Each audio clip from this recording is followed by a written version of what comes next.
Boa tarde a todos. Vamos dar início à sessão de julgamento das 14 horas do dia 17/11/2020. O primeiro processo que vamos julgar é o número 13 da pauta de minha relatoria.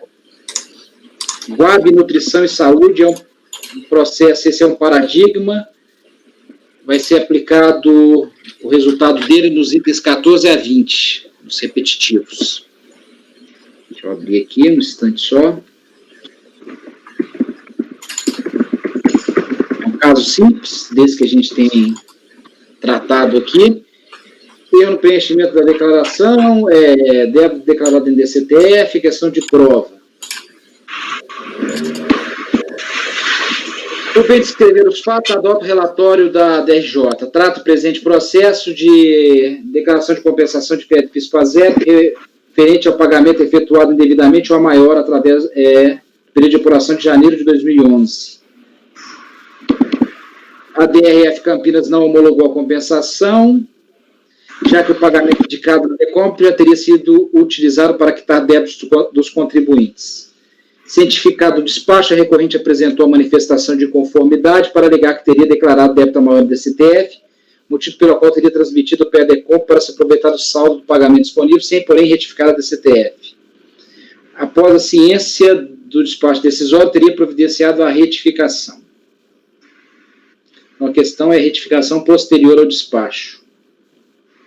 A DRJ julgou improcedente a questão de prova, né?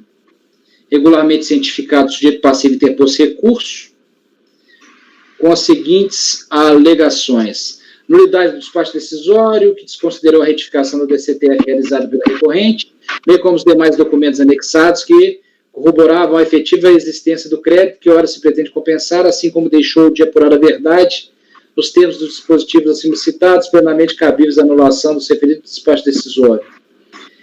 A decisão recorrida entendeu que caberia à recorrente apresentar a documentação que comprovasse a veracidade da retificação do DCTF, de modo a convalidar o suposto crédito. Contudo, a turma, além de desconsiderar a retificação realizada, também não considerou os demais documentos anexados. A decisão recorrida também entendeu que estaria precluso o direito à juntada posterior, não podendo prevalecer esse entendimento, e assim o julgador não poderia recusar apreciar provas produzidas após a impugnação. Deve justificar a verdade material. O processo foi encaminhado a esse conselho, posteriormente distribuído esse relatório ao relatório. Então, conforme relatado, trata-se de despacho decisório que indeferiu o pedido de compensação em decorrência da alocação do pagamento informado ao débito declarado do DCTF. A recorrente alega que retificou sua DCTF original de forma a não restar saldo devedor do PIS para o período em questão, resultando em saldo passivo de ser restituído e compensado. A decisão recorrida em consonância com o despacho decisório entendeu que não restou demonstrada a legitimidade e suficiência do crédito para homologar a compensação declarada por ausência de comprovação. E aqui eu transcrevo exerto do voto. Em minhas palavras, o julgador acolhe manter o despacho decisório por entender que a interessada não comprovou eventual erro cometido no preenchimento da declaração. Segundo seu entendimento, a mera retificação da DCTF, ocorrida após a ciência do despacho decisório e sem suporte em nenhum outro documento de prova do recolhimento devido, ao maior não se presta para comprovar as alegações. E seu recurso recorrente alega que a turma julgadora, além de desconsiderar a retificação, também não considerou os demais documentos anexados. Constata-se que o deferimento do pedido de compensação baseou-se no DCTF originalmente apresentado e não foram apresentados quaisquer elementos que pudessem lastrear a retificação. Os documentos apresentados pela recorrente em sua manifestação de conformidade no recurso voluntário são apenas cópias das declarações originais retificadoras. Esse é o ponto, então não tem nada, só teve, que ele fala que tinha, que não foi apreciado, é a cópia dos documentos. Isso a gente já debateu bastante, especialmente a posição do Renan, né? Isso aí não é prova de nada, né, Renan? Então, esse é o caso. A única coisa que ele trouxe é o documento original, a declaração original e a retificadora, mas nada de original. Por ser a DCTF o instrumento que configuraria a confissão de dívida, caberia à pessoa jurídica apresentar a escrita regular a fim de demonstrar a certeza e liquidez da apuração dos tributos ali envolvidos e a retificação pleiteada. Em seu recurso, a recorrente nada acrescenta ou prova acerca do pretenso direito. Aqui eu falo da retificação. Portanto, a DCTF retificadora não é suficiente para demonstrar o alegado erro de apuração, sendo imprescindível que a contribuinte faça a prova do erro que se funde. recorrente não juntou nenhum documento contábil ou fiscal capaz de comprovar o erro cometido, mas somente a informação da declaração incorreta. E eu vou pisando isso aí. Então, diante do exposto por ausência de prova, voto por negar provimento ao recurso voluntário. Aqui o que veio é cópia das declarações, original e retificadora. Nenhum documento para lastrear essas retificações. Então, eu estou negando provimento ao recurso voluntário como voto.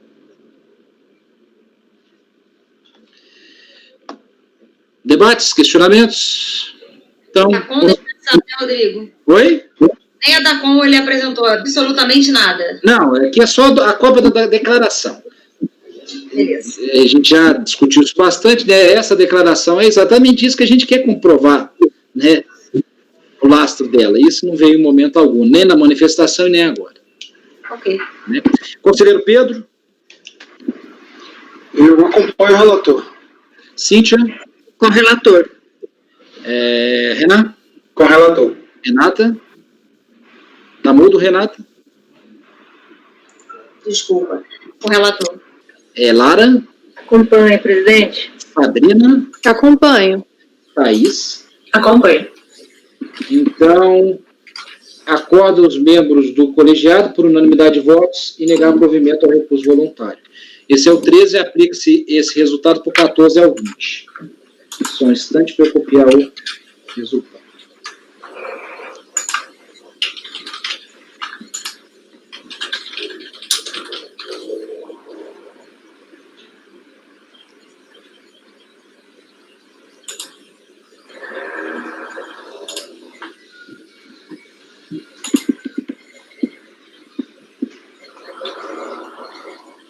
Patrícia, o patrono já chegou?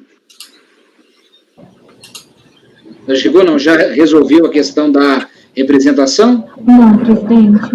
Ainda não, né? Perfeito. Eu vou dar sequência, então.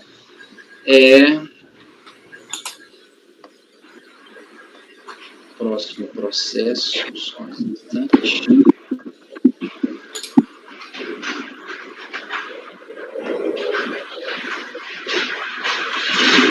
Próximo processo é o item 52 da pauta, Companhia Hidroelétrica, de relatoria do Silvio Renan. Renan, você tem a palavra.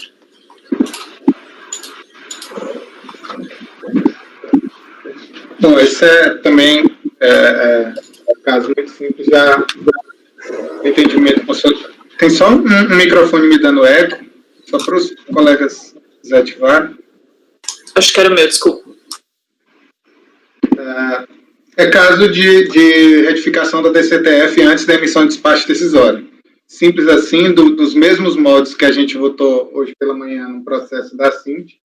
Não está tão bem fundamentado quanto o seu, tá, Cinti? Mas eu fui mais breve nos meus comentários, mas a fundamentação em si, ela segue a mesma ideia, tá? Então, é um processo administrativo decorrente de uma DECOMP eletrônica, numeração aí, que utilizou o crédito de pagamento indevido a maior de COFINS referente ao período de apuração de janeiro de 2005. A compensação foi parcialmente homologada por meio de despacho decisório eletrônico, em virtude da utilização de parte do crédito a débitos declarados em DCTF, sendo o saldo residual insuficiente para fazer frente aos débitos declarados.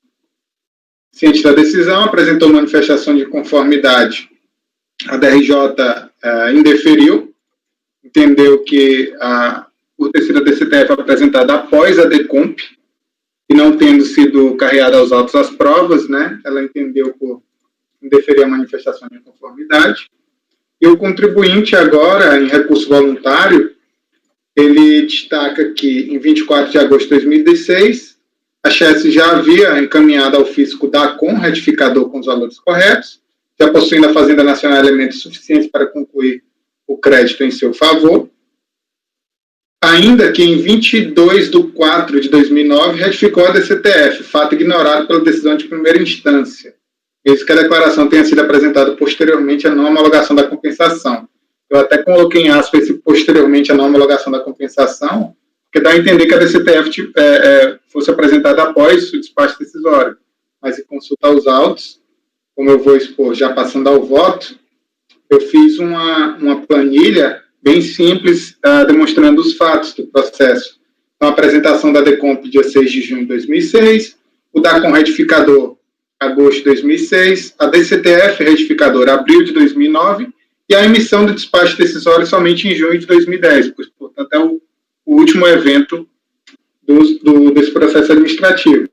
Então, ele acaba entrando no entendimento já consolidado dessa turma, de que a emissão desse despacho decisório com base em uma DCTF já retificada, ela padece, né, de um vício de nulidade, virtude da fundamentação, e assim como os outros acórdãos desse colegiado, eu trago a exemplo 1 da turma 3201, quando o despacho decisório eletrônico é emitido com base em uma DCTF retificada, a gente retorna os autos, anula esse despacho decisório e retorna os autos para a unidade de origem, para que seja emitido um novo despacho decisório, agora sim levando em conta a DCTF válida, né, a DCTF retificadora.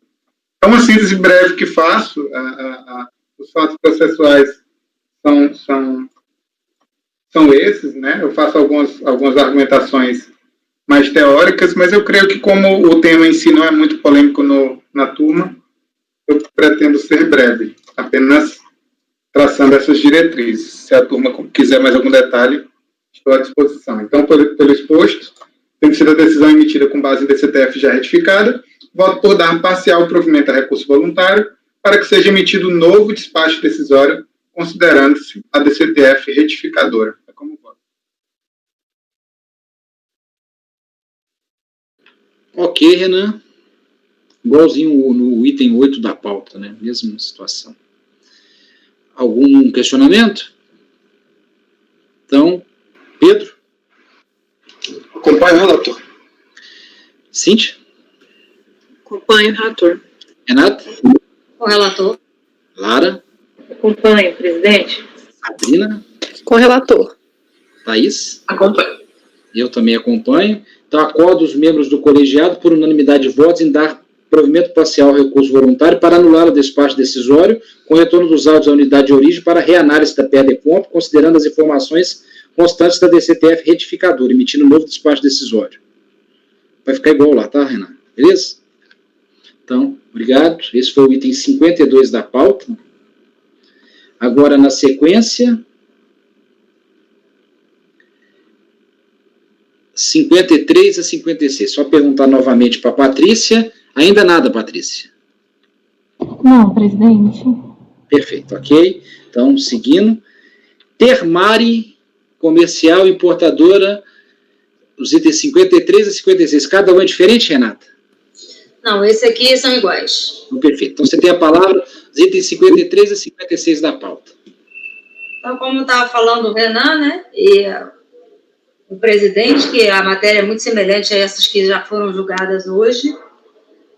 A única diferença aqui, embora a turma tenha um posicionamento diferente do meu, é de que o DACOM foi retificado anteriormente ao despacho decisório, embora a DCTF tenha sido retificada após ao despacho decisório. Situação em que, normalmente, eu pediria a diligência para avaliar o direito creditório, mas como eu entendo e sei, e respeito, inclusive, o entendimento da turma, no sentido de que a DACOM por si só não seria argumento suficiente, então eu passo direto ao voto nesse caso. Bom, trata-se de recurso voluntário interposto contra o acordo da DRJ de Ribeirão Preto, da 11ª turma, que a unanimidade de votos julgou improcedente a manifestação de inconformidade do contribuinte, a ementa que foi dispensada, a ementa no caso dos autos, no caso do valor, e por bem retratar os fatos que gravitam em torno da questão, eu reproduzi aqui o relatório da DRJ, e eu peço licença para passar direto ao voto, lembrando que, uma vez cientificada da decisão em 16 de 5 de 2018, conforme o aviso de recebimento, folha 114, o contribuinte apresenta recurso voluntário no dia 15 de 6 de 2018, pugnando pelo provimento do recurso integral e homologação integral da compensação efetuada com a consequente extinção do crédito. Em síntese, as razões de recurso foram apresentadas com os mesmos fundamentos da manifestação. Então, aqui nos termos do relatório, posso passar direto ao voto, presidente?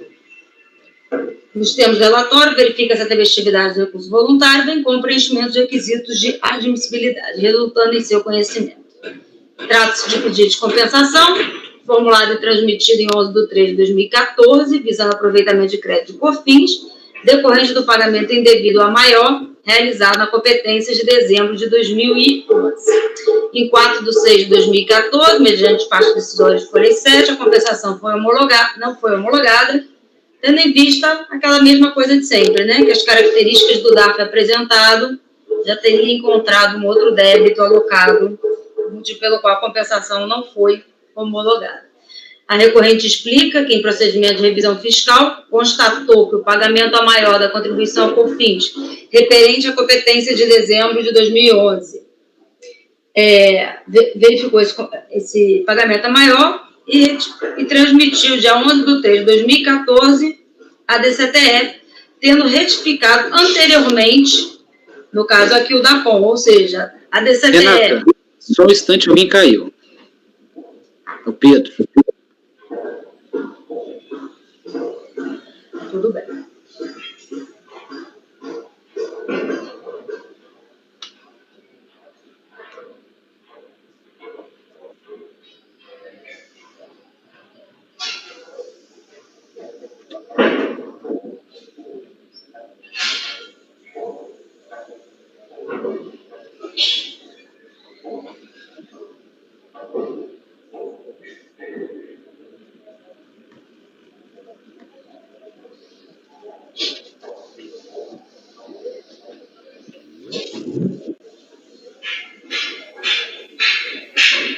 De volta, Pedro.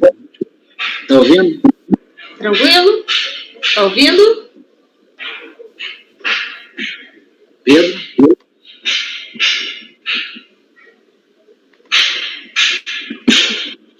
Opa, tô vendo. Beleza. Quanta sequência, Renata? Então, Ele caiu rapidinho aqui, mas já voltei. Então, vamos lá. Então, aqui, ele transmite a DACOM anteriormente ao despacho e depois, por equívoco, veio transmitir a DCTF somente posteriormente em 24/6/2014. Fundamento que o fato da DCTF ter sido retificada posteriormente à ciência do despacho decisório não ilide seu direito ao crédito. Nesse sentido, traz a colação o parecer da COSIT, número 2 de 2015, no bojo do qual se reconhece que não há impedimento para que a DCTF seja retificada após o despacho decisório. Junto aos autos, cópias dos seguintes documentos: do DACOM retificador, da DCTF retificadora de dezembro de 2011 e do seu respectivo recibo de entrega, o PERDECONF com o respectivo recibo e a DCTF retificadora de janeiro de 2014 e do recibo. Aqui foram duas DCTFs, mas aqui de fato importaria aqui para que o crédito pudesse ser homologado pelo despacho eletrônico, seria essa segunda aqui de 2014. E a planilha de apuração, é uma planilha dele só, uma planilha sem juntada aqui de fato dos documentos dos livros comprobatórios. Por outro lado, a DRJ vem a negar, então, a homologação da compensação pleiteada pelo fato de, na DCTF, no fato da análise dos créditos, inicialmente apresentada, e não da DCTF retificadora apresentada após a ciência do despacho decisório. Destaca também, não obstante ter existido a retificação da DCTF, que cabe ao contribuinte demonstrar a existência do crédito pretendido com a apresentação dos registros contábeis e demais documentos pertinentes, o que não foi verificado nos autos. No mérito, assiste razão recorrente. Vejamos, é fato incontroverso que a contribuinte apresenta a DECOMP após a retificação do DACOM correspondente, sem, no entanto, retificar adequadamente a DCTF do período, o que fez com que o pagamento continuasse atrelado à quitação do débito originário, inviabilizando a homologação da compensação. A retificação da DCTF somente veio a ocorrer após o despacho decisório. Pois bem, diante das informações constantes nos sistemas, é razoável que o pedido da recorrente não fosse homologado. Por outro lado, também não é razoável que seu pedido não seja reavaliado, ainda que a DCTF tenha sido retificada posteriormente ao despacho decisório. Em situações como esta, entendo que o contribuinte, por força do princípio da verdade material, possui o direito de ter o seu pedido de compensação reanalisado. Aí aqui eu destaquei o voto da terceira turma da Câmara Superior, que diz exatamente que a DCTF pode ser apresentada após o despacho decisório, a retificação. Outro assim, pende considerar que o crédito tributário da contribuinte e seu direito à restituição e compensação não nasce, então, com a apresentação da DCTF justificadora, mas sim com o pagamento indevido ao maior. Assim, a apresentação da DCTF justificadora não é requisito imprescindível à sua homologação, desde que a certeza e a liquidez do seu débito, no caso aqui em débito mesmo, sejam comprovados por outros meios nos autos do processo administrativo. Aí eu colaciono aqui parte do parecer positivo de 2015. Casos como o presente ocorrem reiteradas vezes no dia a dia empresarial, diante das inúmeras obrigações acessórias a que o contribuinte é submetido. É certo que erros ocorrem e não é por isso que eventual direito a crédito não será apreciado e reconhecido.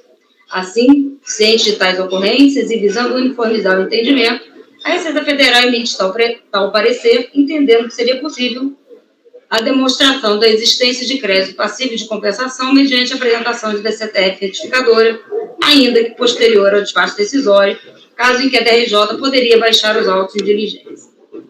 Desta forma, entendo que, caso não haja impedimento legal, a DCTF pode ser retificada mesmo após a apresentação da decompra ou mesmo após o despacho decisório, e terá o condão de substituir a original desde que os valores nela retificados estejam de acordo com a realidade daquele contribuinte, situação que deverá ser analisada pela DRF da RF. Ademais, a liquidez certeira do crédito tributário não se encerra com a simples DCTF retificadora. Há outros indicativos a serem seguidos, como, por exemplo, da com retificador, juntado aos autos pelo contribuinte e retificado antes mesmo do despacho decisório, que, de acordo com as razões recursais, foi um dos parâmetros utilizados para testar o erro da declaração cometida.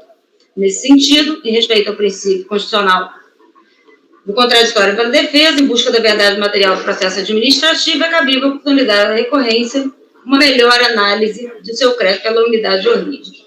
Ademais, não cabe ao CARF suprir deficiência inscritória e as autoridades administrativas não poderão deixar de analisar materialidades desses débitos e créditos em compensação, caso contrário, estaria comprometida a regularidade do próprio processo administrativo a acarrear a sua nulidade.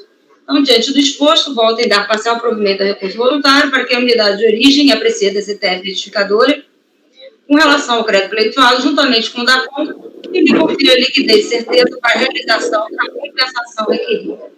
É como voto, presidente. Ok, obrigado. Até mais. O único documento de prova é a DACOM, né? É o DACOM. O que você está propondo, no fim, é anular o despacho. É isso, né? Isso. Ok? Então... Essa planilha que ela apresentou, Renata, você disse que ela apresentou planilha de apuração. São só os dados do DACOM, né? Só os dados da própria empresa, fazendo uma planilha do que foi. Não seria, dentro da linha de vocês, suficiente para uma diligência. Entendi. Você fez na sua conclusão, apesar dela estar com um texto diferente, você deu a solução para esse caso que a gente está dando quando a DCTF é retificada antes do despacho decisório, né? Você está anulando. Só que aqui eu não vejo um vício no fundamento da decisão. A decisão ela foi emitida com base na DCTF válida, né? A DCTF ela era ativa no momento do despacho decisório, então não tem aqui um vício de nulidade para o despacho decisório ser anulado e emitido outro. O DACOM em si, ele não é o fundamento da decisão da autoridade fiscal. A minha preocupação é se essa planilha seria uma prova, como são simples documentos, simples dados das declarações dele. Eu pego ela aqui e analisa. Na minha opinião, não seria suficiente. Mas, caso vocês entendam razoável, baixo os autos de diligência. Mas como eu sei que a turma não costuma, nesses casos, baixar os autos, embora eu seja favorável, não é o entendimento da maioria, eu achei despiciento pedir, se eu sei, que normalmente eu sou vencida nesses casos e, portanto, fui direto ao voto, já que eu entendo que existem documentos razoáveis que possam ser analisados pela DRE, não da RJ, né, pela unidade de origem, para que o débito seja avaliado de acordo com o crédito, por isso é que eu anulei, no caso, o despacho decisório, não a decisão da RJ. Ok. O que eu acho que o Renan está colocando, Renata, é que para você anular um ato administrativo, tem um vício no ato administrativo, né? Tem alguma coisa errada com ele. E a pergunta é, o que tem de errado nesse despacho decisório? O despacho eletrônico, ele... Pedro, eu acho que seu áudio está atrapalhando. Obrigado. Entendeu? Eu acho que esse que é o ponto. Assim, é um ato administrativo, feito com base na documentação da própria empresa.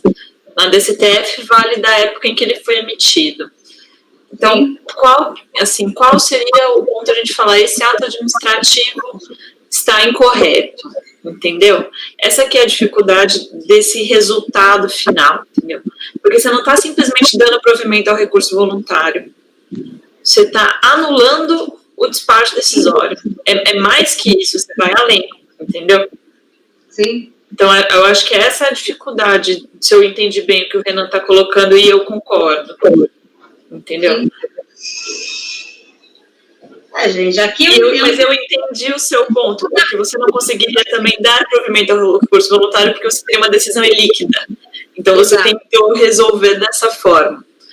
Assim como outros votos, é que eu não colacionei os votos. Eu poderia até, não da nossa turma, mas de outras turmas, cujo resultado foi exatamente esse para tentar resolver o problema. E, aliás, naquelas outras turmas, diferente da nossa, foi dado maioria ali que eles entendem que o DACOM seria suficiente anteriormente. Eu que deveria ter apresentado esses votos, foi uma falha minha até não ter incluídos dentro da narrativa. É interessante mesmo, porque eu não sabia.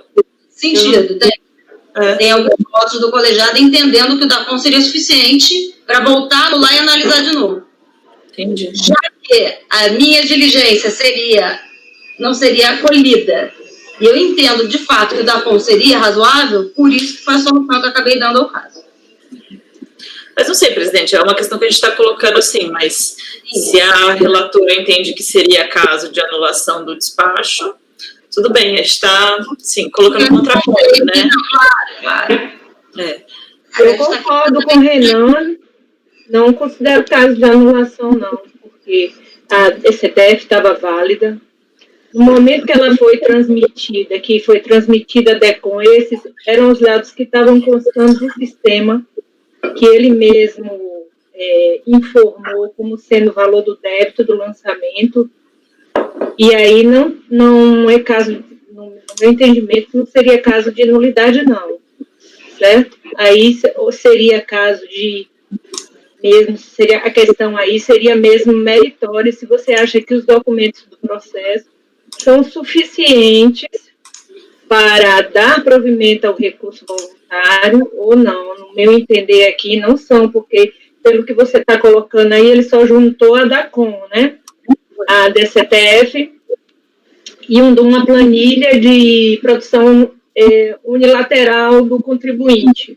Eu acho que aí, para baixar em diligência e para dar provimento, ou para dar provimento, aí seria o caso dele ele reforçar essa prova, esse conjunto de prova. Eu acho que, pelo que você relatou aqui, está meio ainda frágil, só com a DACOM e a DCTF, e considero que não é caso de nulidade aí, não. Eu concordo aí com Thaís e com o Silvio Renan, nesse caso. Então, não tem prova nenhuma, né? Não tem, quer dizer, desculpa, não tem elemento, assim, da contabilidade, porque nenhum, né? Porque a contabilidade, ela é resguardada das formalidades e ela faz prova para o contribuinte, né? Mas não tem, realmente. Não tem nada, porque ele ele refez a apuração dele. O que ele fez? Ele refez a apuração dele no DACOM, tá? E a confissão de dívida dele vai na DCTF. É pela DCTF que você comprova o pagamento indevido, porque o total devido está na DCTF. Aí, quando ele fez o casamento, para mim está tudo correto aí, tá certo? Eu acho que não é caso, no meu entendimento, hein, gente, modesto entendimento, não é caso nem de baixar em diligência. Ok, podemos ir para o voto. Então, está clara a situação, não tem prova, a questão é só uma DACOM retificadora e a DCTF sem lastro contábil fiscal. Não seria caso posso fazer uma observação, presidente? Seria o caso, então, Renata, e não tratar pela nulidade, não anular o despacho decisório, mas simplesmente dar o parcial provimento para que a unidade de origem passe a reanálise. É a mesma coisa. É a mesma. É porque eu estou compreendendo o argumento do Renan, tá complicado. E se você mandar liquidar, você está baixando em diligência. Se você mandar para lá para baixo para ele, aí outro voto. Entendeu? Se você disser, não, vai, liquide e veja conforme a DACOM. Aí você está, de qualquer forma, baixando em diligência. Pedro, eu acho que o seu microfone está ruim de novo. Gente, vamos por volta dessa situação. A gente já jogou isso aqui. Eu vou só fechar a janela aqui, que está passando o carro aqui, está atrapalhando. Só um minuto. Tá, beleza. A questão eu creio que é bem simples. A questão é que a Renata entende que esse documento é suficiente. Exato, é só isso. Depois, achando aqui os outros votos, eu encaminho para vocês aqui, agora eu não vou encontrar. Só para efeito de mais um ou outro para vocês avaliarem, enfim. Seria ok. Então vamos por voto, então. Pedro, vamos por voto. Eu vou abrir divergência, eu entendo que não houve nulidade no despacho decisório também, e eu nego o provimento ao recurso voluntário por insuficiência probatória. Ok. Cíntia? Então, eu acompanho esse posicionamento da Renata, eu entendo também que deveria baixar em diligência, a gente já conhece o posicionamento do colegiado, e principalmente porque houve aqui a retificação da DACOM também, e nós temos a IN 1110/2010, que ela fala que, ela trata aqui, né, que ao tratar da retificação de declaração, ela fala, pessoa jurídica que apresentar DCTF retificadora alterando os valores, ela retificou o DACOM, ela seguiu esse parágrafo 6º, inciso 2. Então, eu entendo também que há, sim, um indício de crédito passível de se buscar, né? É complicado, eu entendo também esse posicionamento do Renan com relação à questão da nulidade, mas, enfim, por todo o contexto, por toda a situação, pelo fato de ter sido retificado antes, eu vou acompanhar a relatora. Ok. Renan? Com a divergência. Lara? Acompanha a divergência, presidente. Sabrina? Com a divergência. Thaís? Com a divergência. Eu também acompanho a divergência, então acordo os membros do colegiado, por maioria de votos, negar provimento ao recurso voluntário. Vencidas as conselheiras Cíntia Helena de Campos e Renata da Silveira Billy. Designado conselheiro Silvio Renan do Nascimento Almeida. O nosso amigo Pedro, hoje o Renan vai ficar sobrecarregado, espero que não, né? Espero que a gente não corrija muito, porque o Pedro vai ter um para casa extra, né? Que é minhas férias. Né? Então, nesse caso, a gente pode aplicar os 54, 55 e 56, né, Renato? Uhum. Ok. Só um instante, vou só copiar os resultados aqui.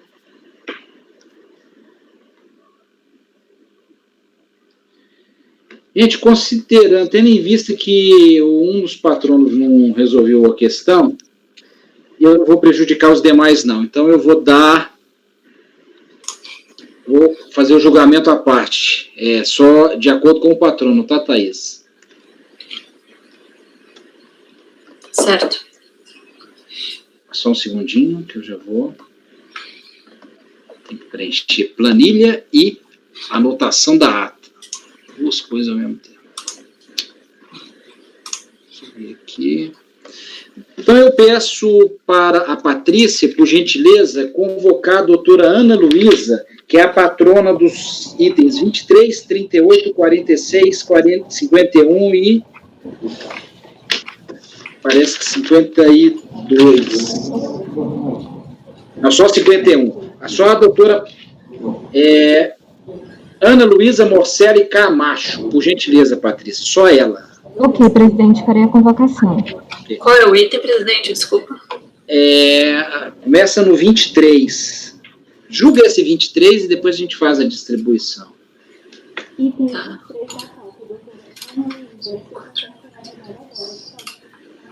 Aí eu vou um por um perguntar se abre mão da sustentação oral, que vai ser uma proposta de resolução, e se não for aprovado, a gente abre para ela fazer a sustentação, Thaís. Tá. Como a gente costuma fazer presencial, né? A gente sempre faz isso.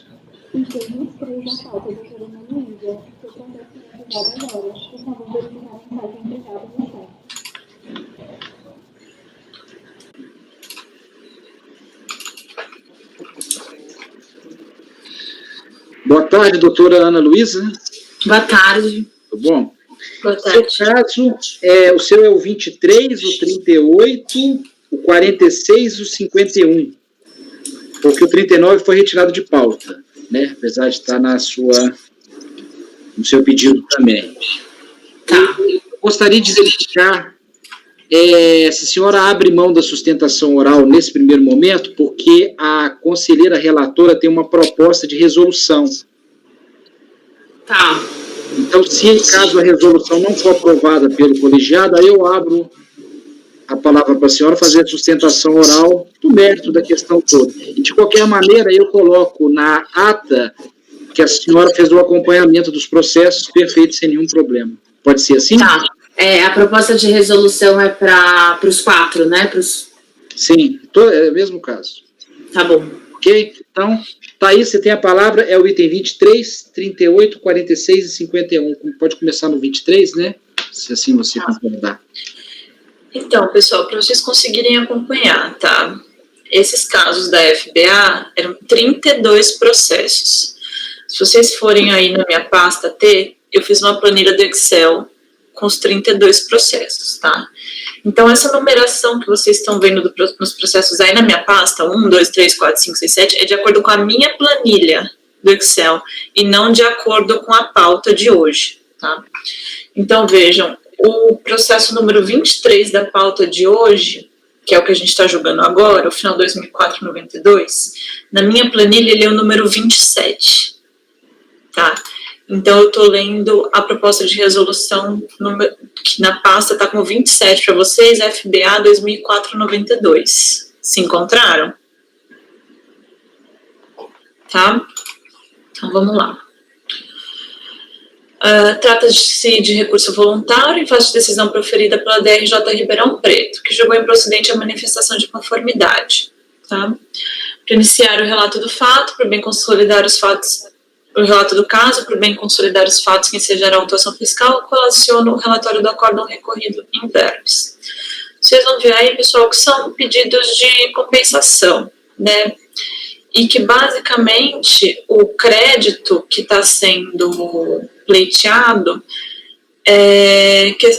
qual que é a discussão jurídica por trás deles? É insumo de PIS/COFINS, tá? É o conceito de insumo para fins de tomada de crédito de PIS/COFINS. Se vocês forem aí na página 3, que tem um print, porque tem alguns desses processos que são bastante antigos, tem 2 levas de processos, tem os mais antigos, que são de 2005, e foram julgados pela DRJ Ribeirão Preto, e tem uma segunda leva que é de 2010, e foram julgados pela DRJ de Salvador, tá? Daí, como eles estão distribuídos entre esses patronos que estão aí, já é uma questão que eu não sei dizer para vocês, tá? Mas esse processo aqui é dessa leva mais antiga, 2004 e 2005. Então, tá aí o print na página 3, vocês vão ver os itens, né, que são esses típicos que a gente vê de questões de usina, querendo tomar crédito de PIS/COFINS e que eram negados com base nas INs, que a gente conhece, né, a 247 e 404, que usavam os conceitos de IPI, né.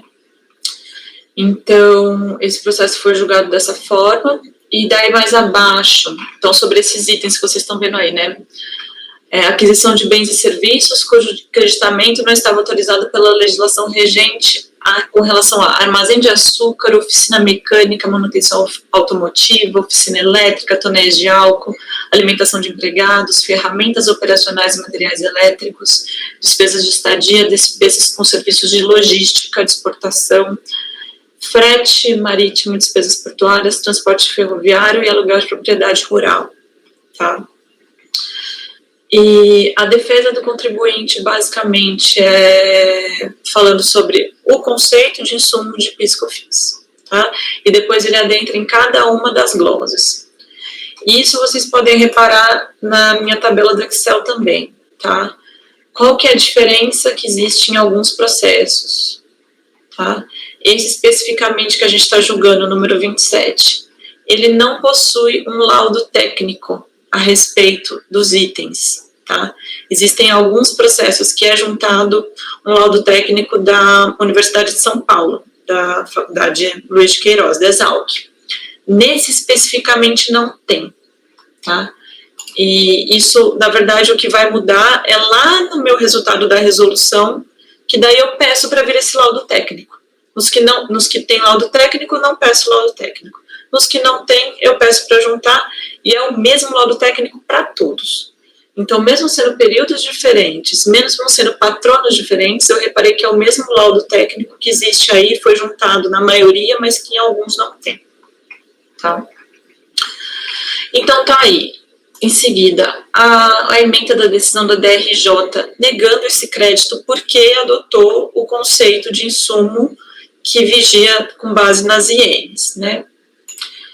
E foi interposto recurso voluntário pela recorrente, revisando os argumentos de sua manifestação de conformidade a respeito desse conceito de insumo e das glosas especificamente. Presidente, eu peço licença para ser esse o relatório mais sucinto, tendo em vista que é uma proposta de resolução. Se a patrona ou o colegiado tiverem alguma dúvida, estou à disposição aí para responder. Pode dar sequência, Thaís. Posso. Então, o recurso tempestivo e preenche os requisitos de admissibilidade, então dele toma conhecimento. Daí, aqui em seguida, também vou poupar a leitura, para respeitar o tempo do colegiado. Eu estou fazendo uma citação do histórico sobre essa jurisprudência, sobre a evolução do conceito de insumo para fins de creditamento da contribuição ao PIS da COFINS, e falando do repetitivo do STJ, que agora nos vincula, que é o 1.221.170, né, que afastou esse entendimento que vigia das ienes, né, adotando o conceito de essencialidade e relevância para fins desse direito ao crédito. Estou citando também o parecer normativo número 5 de 2008 da Receita, adotando esse conceito, e com isso propondo a diligência nos seguintes termos, né? Assim, deve a autoridade fiscal de origem: 1. Intimar a recorrente a apresentar laudo técnico com demonstração detalhada de utilização de cada um dos bens e serviços entendidos como insumos no processo produtivo desenvolvido pela empresa, nos termos do RESP 1.221.170 Paraná. Neste item, a recorrente deverá seguir a mesma ordem de glosas posta no relatório fiscal postado ao despacho decisório, justificando por que considera que cada um dos bens e serviços são essenciais ou relevantes no seu processo produtivo, em conformidade com os critérios delimitados no voto da ministra Regina Helena, proferida no RESP. 2. Elaborar relatório conclusivo acerca da apuração das informações solicitadas nos itens acima, manifestando-se sobre os fatos e fundamentos apresentados pela recorrente, inclusive sobre o enquadramento de cada bem e serviço no conceito de insumo, delimitado no parecer normativo número 5 de 2018 e no voto da ministra Regina Helena, proferido no RESP 1.221.170, de aplicação obrigatória no âmbito da Receita. Antes do retorno dos autos a esse CARF, a recorrente deve ser intimada para, se for do seu interesse, se manifestar no prazo de 30 dias quanto aos documentos e informações apresentadas. É a resolução, presidente. Ok, Thaís, obrigado. Doutora Ana Luísa, a senhora abre mão da sustentação, considerando esse encaminhamento da relatora? Eu concordo com a resolução, a gente abre mão da sustentação. Só esclarecer que o laudo técnico ele não foi apresentado nesses casos, porque na época o laudo ele foi produzido em nome da COSAN. Apesar de atualmente a COSAN ter incorporado a FBA, na época das glosas a FBA ela não era incorporada pela COSAN. Então a gente vai ter que produzir um laudo novo. Entendi. É isso mesmo, foi mudando. Eu fiquei com preguiça de entender quem incorporou quem depois de tanto tempo, porque é uma sucessão de incorporações. E tem a coisa no meio do caminho mesmo. Ok. Mas a gente produz um para FBA sem problemas. Tá. Tranquilo, obrigada. Então, obrigado, doutor. Então, vamos para o voto da proposta de dirigência da conselheira Thaís. Pedro? Acompanho a relatora, presidente. Cíntia? Acompanho. Renan? Com a relatora. Renata? Acompanhe. Lara? Acompanho, presidente. Sabrina? Acompanho.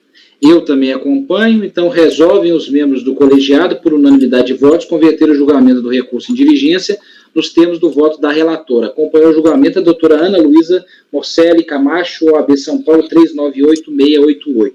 Esse resultado a gente vai aplicar nos itens 23, 38, 46 e 51 da pauta. Ok, doutora Ana Luísa? Posso só tirar uma dúvida? O 39, ele tinha pedido de retirada de pauta. Ou foi o presidente que retirou? Não, vocês. Pedido da parte, que foi publicado. Vamos confirmar isso? Você não tem essa informação? Não. Então, A gente tem outros casos, esse não estava no nosso pedido. Aí o meio tá isso mesmo. Que o 39 foi retirado de pauta. Para a gente confirmar lá no site do CARF para ver se realmente... O advogado, quem foi o advogado que pediu, se tinha procuração, porque talvez, como tem vários desses processos julgando hoje, algum outro patrono pode ter confundido. Mas essa informação, eu vou ter só aqui a informação dos que está publicado no site. Tá. Não tem problema, a gente pode pedir a reinclusão, né? Sim, pode, claro. Só confirmar, foi retirado de pauta, 33 a 37, possivelmente, porque foi pedida a retirada 33 a 37, 39 a 41, e possivelmente, não tem muito sentido, porque o 41 e o 42... Não é meu. Não é seu. Foi pedido junto do 33, 37, 39, 41 e 42. Tá bom. Eu vou chegar com a empresa e a gente pede a inclusão. Perfeito. Ok, doutor, muito obrigado. Até a próxima oportunidade. Obrigada, boa tarde. Boa tarde. Eu vou pedir para a Patrícia convocar agora o doutor Tiago. Ok, presidente, farei a convocação. Obrigado. Gente, o outro caso, o doutor Pedro Paulo tem vídeo. Então, aí é vídeo e acompanhamento. Aí o vídeo a gente pode colocar. O acompanhamento, se ele não estiver presente, fica prejudicado. Mas o vídeo a gente coloca.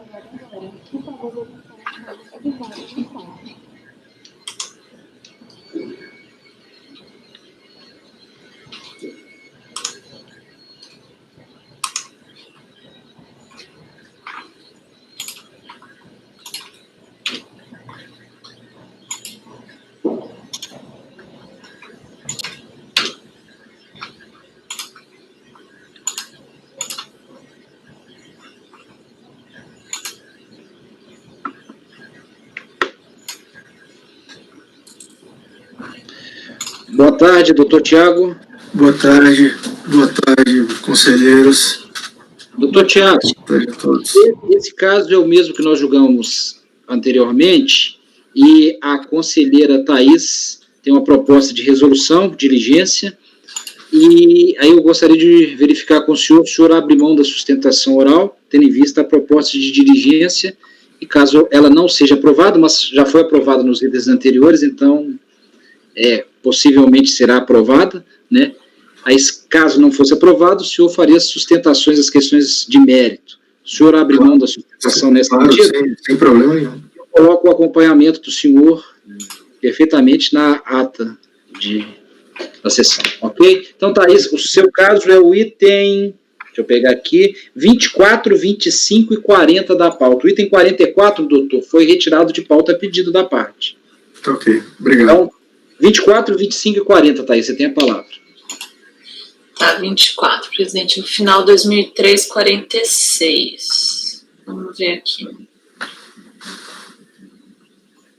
2003, 46. Deixa eu só conferir. 912, 2003, 46. 912, 2003, 46. Então, Pessoal, como eu estava falando para vocês, tem essa minha planilha no Excel, e seguindo essa minha planilha, a gente está no item 30 da minha planilha, não no item 30 da pauta. Então, aí na pasta T de vocês vai estar como caso 30, FBA 2003-46. Vamos abrir. Porque eu estava ficando bastante louca julgando esses processos e eu resolvi planilhar. Então, vamos lá. Então, como eu estava contando para vocês, existe esse grupo de processos mais antigo, que foi julgado pela DRJ Ribeirão Preto, né? Todos da FBA, que aí, como a gente viu, foi incorporada pela COSAN, teve toda essa história, mas os processos são rigorosamente iguais no sentido de que são pedidos de compensação, cujo crédito, a discussão por trás deles é a questão de insumo de PIS/COFINS, tá? E daí os itens não diferem muito, apesar de serem patronos aí distintos para que estão cuidando dos casos, tá? E o que é importante aqui pra gente, em todos eles, isso eu conferi um a um, a interpretação que estava sendo dada tanto pelos despachos decisórios quanto pela DRJ é pela aplicação das INs 247 de 2002 e 404 de 2004. E o que a gente está fazendo nesses processos aí, repetidamente, tendo em vista que eles começaram com essa interpretação que não mais prevalece, a gente está baixando em diligência para ser aplicado ao entendimento agora do STJ, repetitivo, por isso vinculante para a gente regimentalmente, do RESP 1.221.170, tá? Esse processo especificamente, o número 30 da minha tabela, como que a gente julgou anteriormente, não tem laudo técnico juntado, tá? Então, por isso, na minha proposta de resolução, aí prevê avaliar os requisitos da essencialidade, da relevância desses insumos para o processo produtivo dessa empresa de agroindústria, vai abarcar no primeiro ponto, tá? Eu vou ler para o patrono os 2 itens da resolução que eu estou propondo. Ótimo. Assim, deve a autoridade fiscal de origem: 1.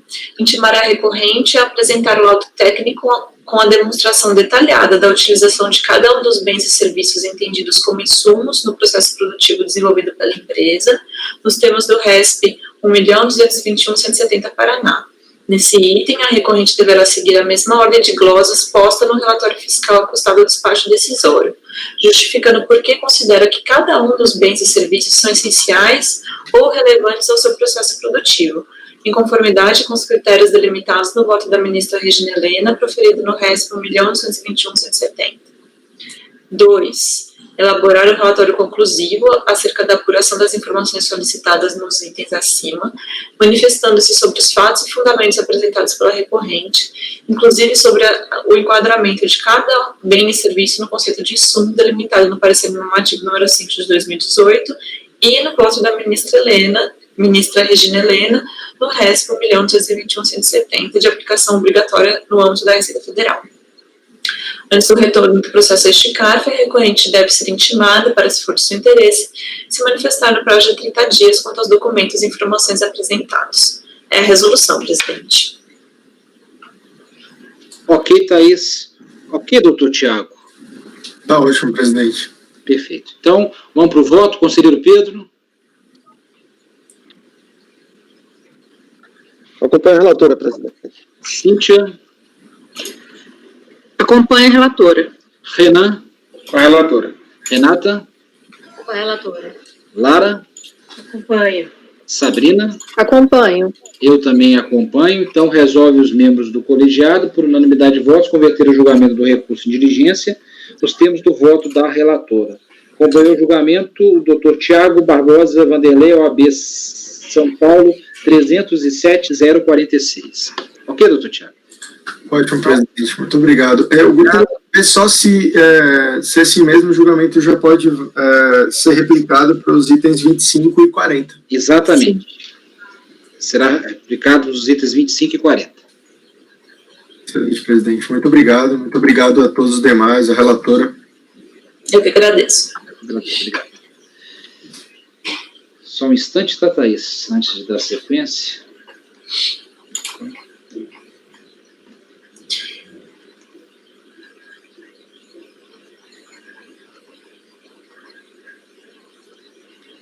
perguntar para a Patrícia se a patrona já resolveu a questão da representação. Sim, presidente. Sim? Então, eu podia convidá-la a participar da sessão? Ok, presidente, farei a convocação.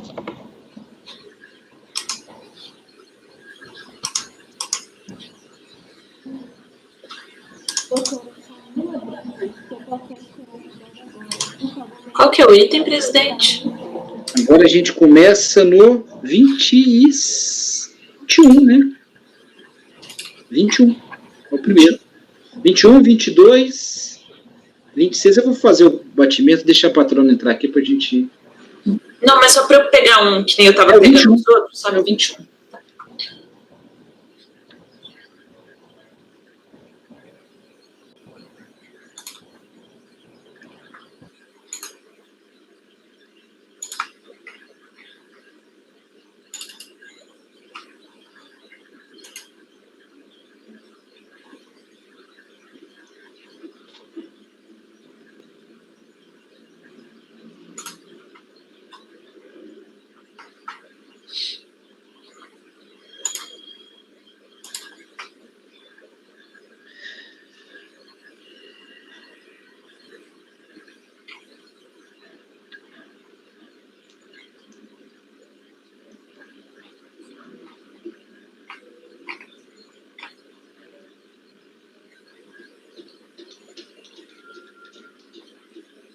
Doutora? Boa tarde. Boa tarde. Eu pediria para ligar a câmera, por gentileza. Só um minuto.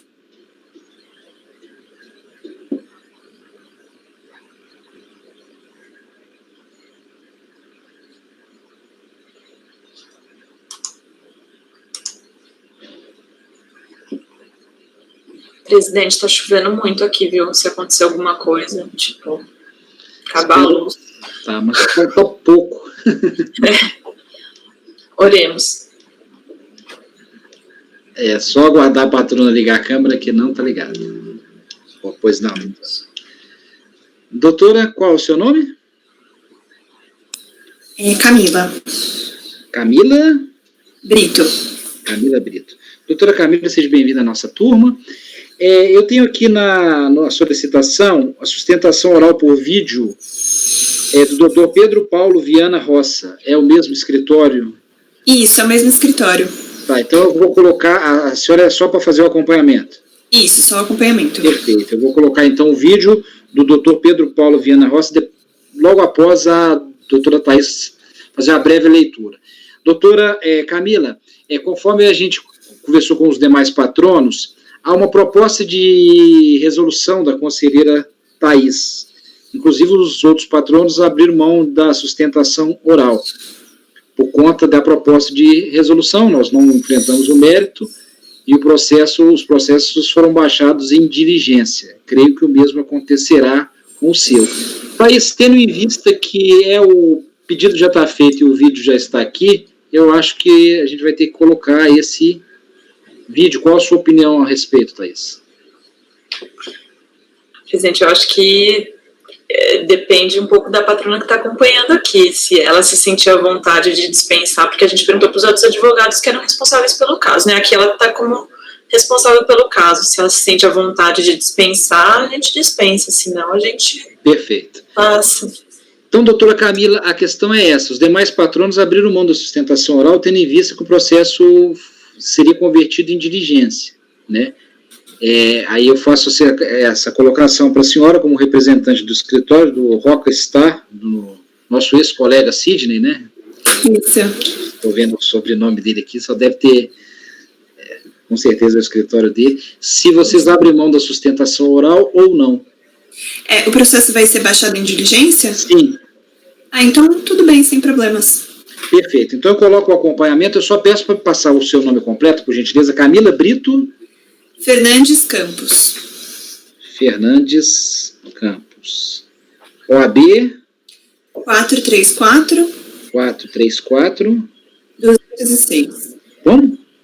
206. OAB de São Paulo? Isso. Perfeito, então. Eu vou colocar, então, na ata o seu acompanhamento. Tudo bem. Então, a patrona abrindo mão da sustentação oral por vídeo. Então, já passo a palavra novamente para a Thaís, para fazer o relatório sintético e já ir direto para os itens da resolução, Thaís.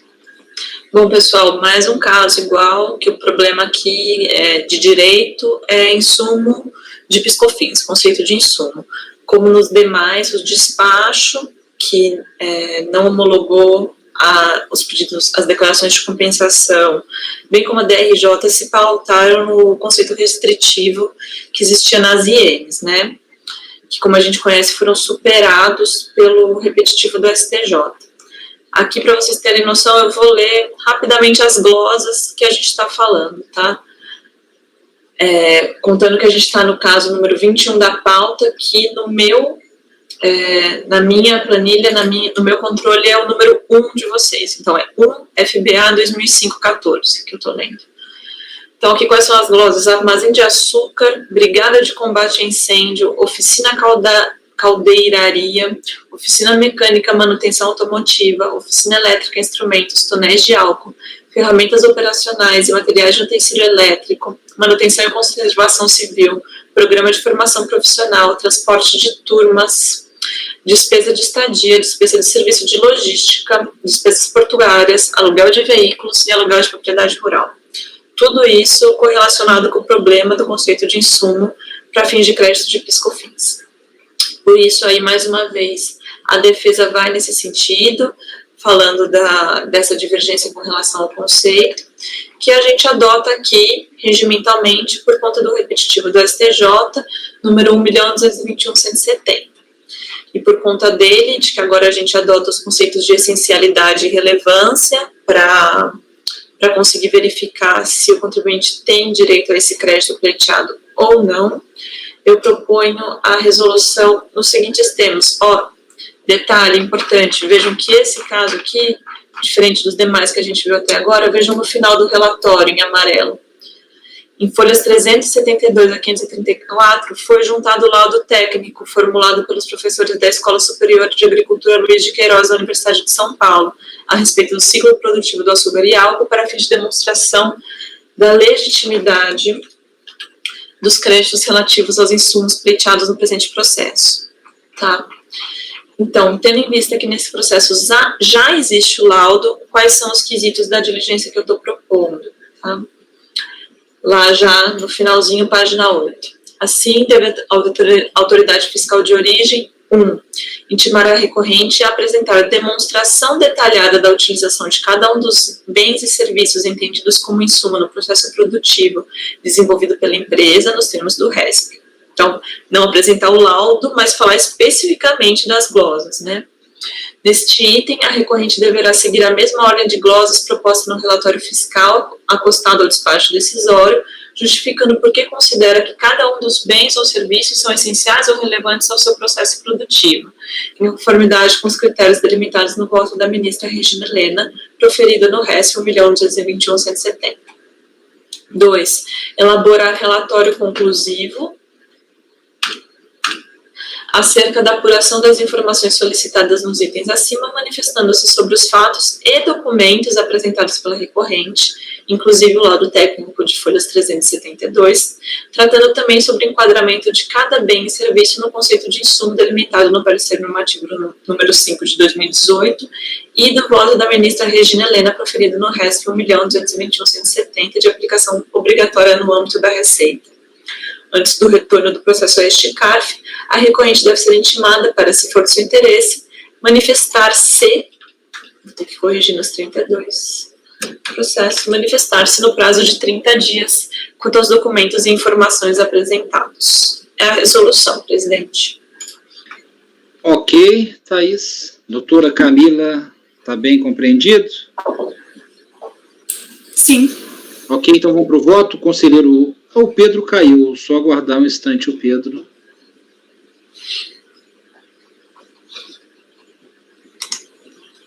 Peço um instante só.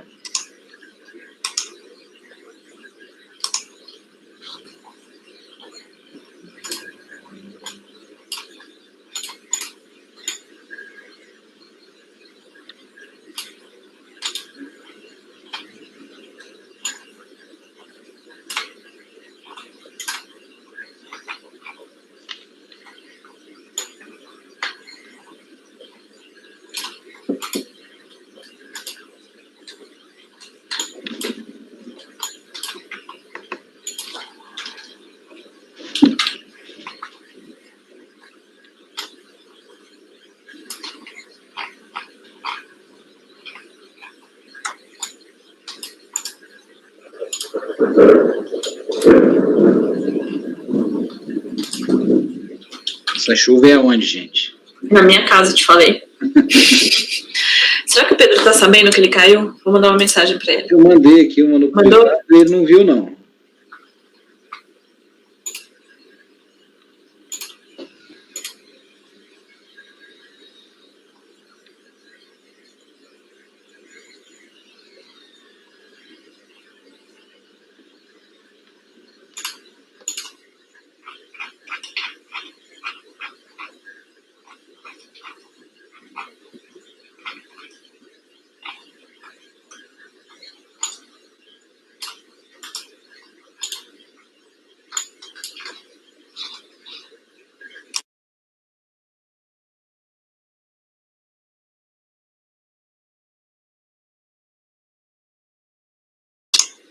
Renan, me inspirei em você para fazer minha tabela do Excel, viu?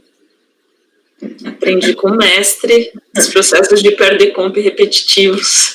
Eu lembrei, na hora que eu vi essa planilha no Excel, dá um trabalhão, não dá? Mas é melhor os com meus, ela, aquela mas os coisa. meus não chegavam nada perto das suas, não. É ruim com ela, mas pior sem ela, né? É verdade. Porque um dia vai voltar, né? Sim. Eu ainda tenho mais 3 anos de cara.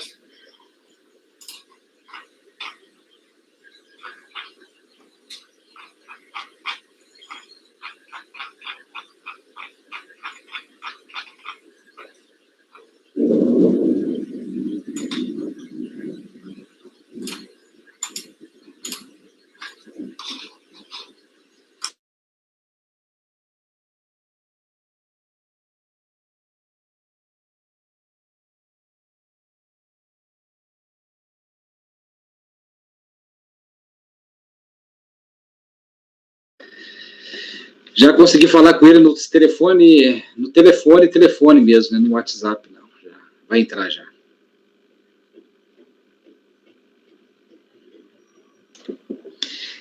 Enquanto isso, doutora Camila, o item do seu escritório é o 21, 22, 26, 27, 28, 29, 31, 32, 48, 49 e 50 da pauta. É isso mesmo? Isso mesmo. Perfeito.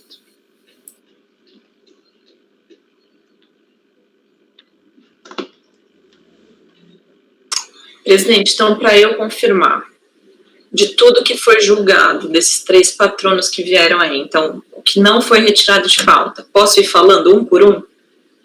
Que a gente foi julgando, que a gente julgou? Sim, pode falar. 21, 22, 23, 24, 25, 26, 27, 28, 29, 31, 32, 38, 40, 43, 46, 48, 49. 43 não foi, é o único que não tem patrono. 43 não foi julgado. Não foi julgado ainda. 46, 48, 49, 50, 51. Isso aí. Tá. Depois Obrigada. eu vou passar os que foram retirados de pauta e o 43 é o único que não apareceu nenhum patrono. Okay. Então, Mas a gente pode julgar, né? sim, nós vamos julgar, claro. Ah, tá bom, desculpa. Claro. Entendi. Então, Pedro, é a mesma diligência que nós já julgamos, estou aguardando o seu voto. Pedro, como voto? Ok. Eu acompanho a relatora. Ok, Cíntia? Acompanho a relatora. Renan? Com a relatora. Renata? Relatora. Lara? Acompanho. Sabrina? Com a relatora. Eu também acompanho, então resolvem os membros do colegiado, por unanimidade de votos, converter o julgamento do recurso de diligência nos termos do voto da relatora. Acompanhou o julgamento a doutora Camila Brito Fernandes Campos, OAB São Paulo, 434-206. Ok, doutora Camila? Ok, muito obrigada. Obrigado, até a próxima oportunidade. Boa tarde a todos. Então, Thaís, podemos aplicar o mesmo resultado para o item 43 da pauta? Sim.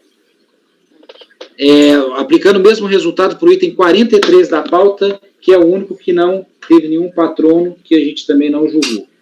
Eu vou só pedir, só vou apregoar agora os que foram retirados de pauta, tá? Para ficar claro.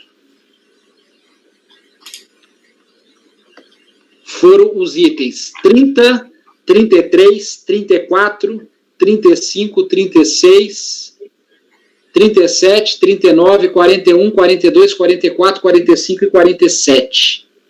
É isso mesmo, Thaís? Conferiu? Sim. Esses itens do mesmo contribuinte foram retirados de pauta a pedido dos patronos. Então, fechamos então esse lote da Thaís. Alguém quer um intervalozinho? Não, os meus são rápidos, tá, gente? Acho que é preferível a gente julgar e acabar com tudo de uma vez. Ímpar, nós vamos agora para os 57 e 58 da pauta, são idênticos.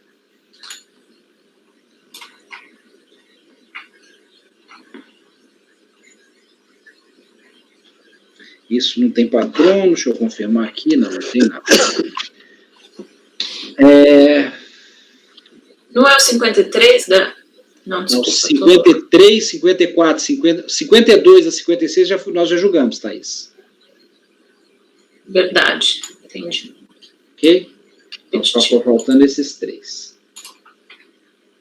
Então, por bem relatar, adota o relatório da DRJ. Trata o presente processo de pedido de restituição de suposto pagamento a maior do PIS e o outro de COFINS. Após a análise do PE de forma eletrônica pelo sistema de processamento da Receita, foi emitido despacho decisório indeferindo o pedido, uma vez que, embora localizado o pagamento do DARF, os créditos foram integralmente utilizados na quitação do débito declarado. A contribuinte foi cientificada e alegou o seguinte: isso significa que qualquer decisão deve ser sempre um fundamento legal, pois a administração somente é lícito fazer o que a lei determina. Para que fique evidente essa nulidade, não há fundamento legal algum do despacho decisório que sustente o indeferimento do direito creditório. Então, a questão, ela alega nulidade por falta de fundamentação no despacho decisório. A DRJ julgou improcedente, alegando que não há nenhuma nulidade. Resignada, a contribuinte apresentou recurso voluntário, por meio do qual repete a alegação de nulidade por vício material. Então, recurso atende os requisitos de admissibilidade, razão qual se conhece, a questão trazida a esse colegiado, cinge-se a direito creditório não reconhecido pela constatação de utilização integral do pagamento na quitação de débitos do contribuinte. A unidade de origem deferiu o pedido diante da inexistência do crédito pleiteado. Aqui eu reproduzo a telinha lá do despacho eletrônico. A recorrente alega nulidade por vício material. Por cesseamento do direito de defesa, segundo seu entendimento, não foi possível identificar qualquer razão para ter seu direito creditório indeferido. Então, eu fiz questão de colocar a telinha aqui que está bem demonstrado. Não é nada daquele PADComp não comprova, né? Não é isso. Então, aqui está, no quadrinho, fala inexistência do crédito, fala que o pagamento foi utilizado para pagar um outro débito e tudo mais. O fundamento também está ali e tudo mais. A autoridade fiscal fundamentou sua decisão por meio demonstrativo acima reproduzido, que aponta a alocação do pagamento efetuado a um débito declarado, inexistindo saldo possível de restituição.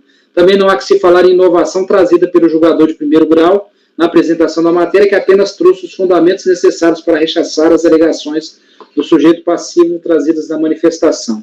Trata-se do pleno exercício do contraditório, que exige a plena fundamentação das decisões na apreciação de todos os pontos. A motivação do indeferimento do direito creditório continua sendo a inexistência do crédito. Aqui eu transcrevo a decisão recorrida com a fundamentação, né? Portanto, não está configurado qualquer cesseamento, visto que o fundamento do indeferimento consta da decisão recorrida e o jogador aqua apenas rechaçou as alegações do sujeito passivo trazidas na manifestação. Tanto na manifestação quanto no recurso, o contribuinte apenas alega o vício, sem trazer aos autos qualquer prova documental acerca do crédito requerido ou de qualquer erro na declaração apresentada que constituiu o débito ao qual o pagamento foi alocado. Trata-se, na essência, de ausência de provas para o indeferimento do pleito reclamado. Aqui eu falo da questão do ônus da prova. Destarte amigo dos elementos comprovadores dos fatos alegados, é impossível reconhecer a legitimidade do pleito quanto alega seu direito creditório. Mantém-se, portanto, o deferimento do pedido de restituição de suposto pagamento a maior para o PIS, tal qual decidido na DRF de origem, e eu nego o provimento. Não há nenhuma nulidade, não há nenhum crédito, não há nenhuma prova, tanto nesse caso quanto no outro caso, que é o da COFINS. Então, é assim que eu voto, no sentido de negar provimento ao recurso voluntário. É o voto. Alguma consideração? Podemos ir para o voto? O único argumento foi a nulidade. É isso aí. Ok? Então, Pedro, como voto? Vou acompanhar o relator. Beleza. Cíntia? Vou acompanhar o relator. Renan? Com o relator. Renata? O relator? Lara? O relator. Renata?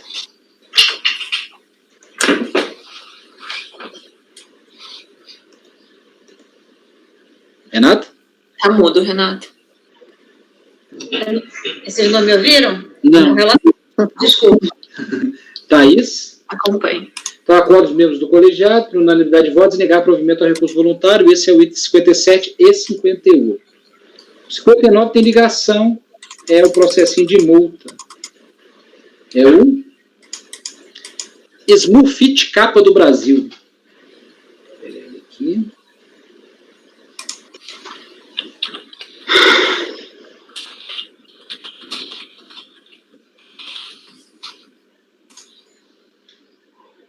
É a multa isolada decorrente desse processo. Então, verso o presente processo, também o relatório da DRJ, verso o presente processo sobre notificação de lançamento de multa por compensação não homologada, tratada no processo 320. É o da COFINS, esse segundo que nós julgamos. Cujo despacho possui o seguinte número: a multa foi lavrada com base no parágrafo 17 do artigo 74 da 9.430, com alterações posteriores. A multa foi exigida mediante a aplicação do percentual de 50% sobre a base de cálculo, valor não homologado, resultando no crédito tributário no valor tal. Como são contribuintes diferentes, presidente? Parece que é o mesmo contribuinte, só mudou o nome, só que aí eu estou seguindo o que está no processo, né? Entendi. É o mesmo contribuinte. Tá. Obrigada. Então, a interessada apresentou manifestação de conformidade, alegando que o dispositivo legal citado como fundamento não pode retroagir para penalizá-la. A DRJ julgou improcedente.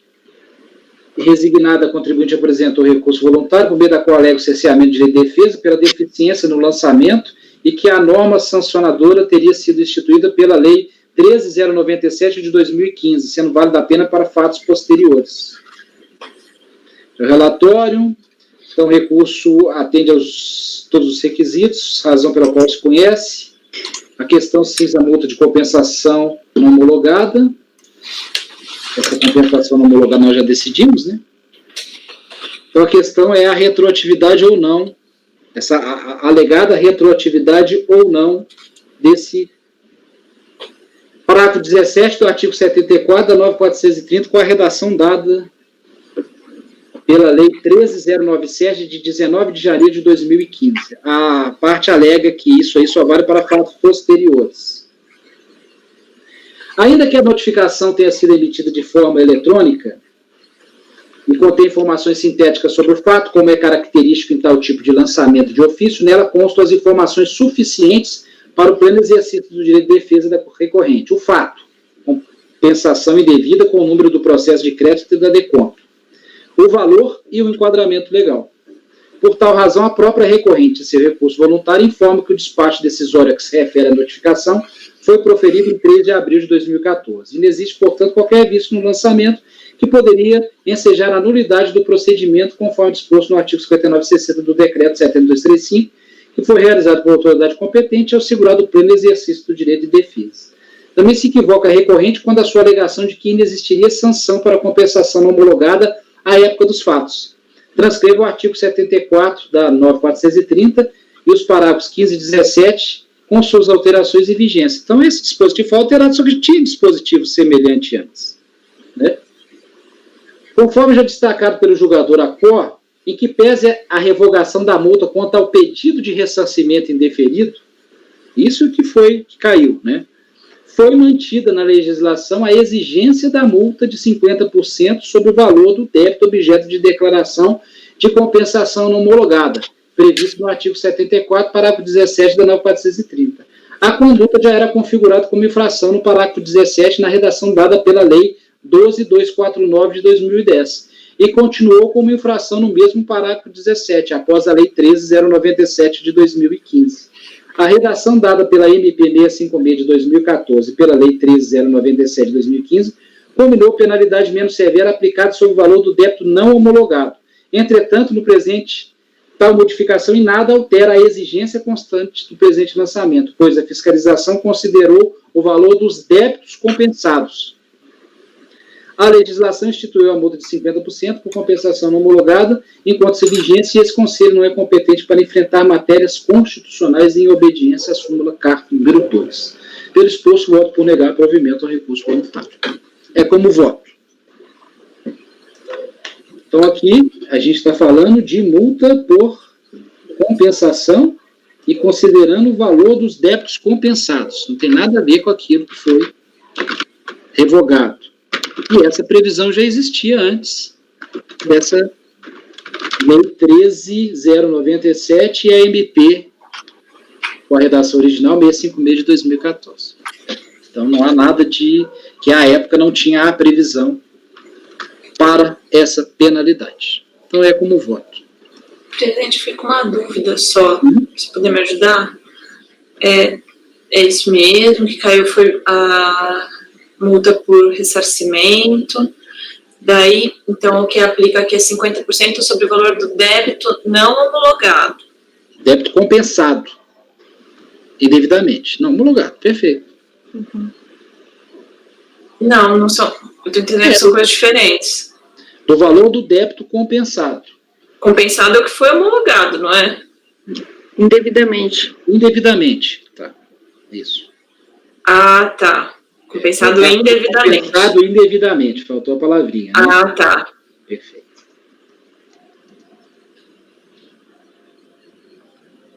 Então ele aplicou a norma. Aplicou a norma, então, certinho. Porque tem casos que ele considera na base o crédito.